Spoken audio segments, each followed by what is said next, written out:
Après un débat acerbe de 2 jours, 151 législateurs grecs d'un parlement qui en compte 300 ont donné au Premier ministre Tsipras la victoire dont il avait besoin pour maintenir l'unité de son gouvernement.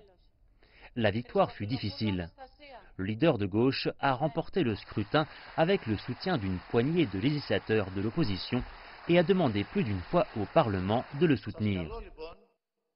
Je vous demande, la main sur le cœur, d'accorder aujourd'hui un vote de confiance au gouvernement qui a lutté et a saigné, mais qui a réussi à tirer le pays hors des mémorandums et de la surveillance. Mais ce sont les références à l'accord signé entre Athènes et Skopje et destiné à mettre fin à un différend sur le nom de la Macédoine qui ont envenimé le débat.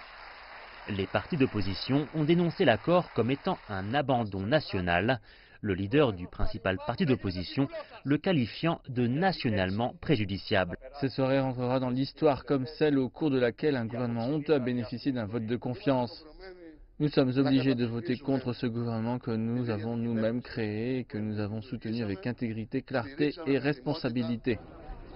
Le Premier ministre Tsipras a demandé ce vote de confiance après la démission de son partenaire de coalition de droite, Panos Kamenos. Tout comme son parti, Kamenos s'oppose à l'accord passé entre la Grèce et la Macédoine l'an dernier. Les opposants à l'accord disent que le nom de Macédoine ne peut que faire référence à la région grecque du même nom. Le voisin septentrional de la Grèce a déjà ratifié l'accord pour prendre le nom de République de Macédoine du Nord. Désormais, d'après ce même accord, c'est au Parlement grec de faire de même pour permettre à l'ancienne République yougoslave de rejoindre l'Union européenne et l'OTAN. Le Premier ministre Tsipras a dit que s'il remportait le vote de confiance, il présenterait l'accord intitulé « Accord de Prespa » au Parlement pour le faire approuver dans les jours à venir. Mais il ne bénéficie pas du soutien nécessaire. L'opposition a promis de ne pas le ratifier et l'accord reste très impopulaire dans la population grecque.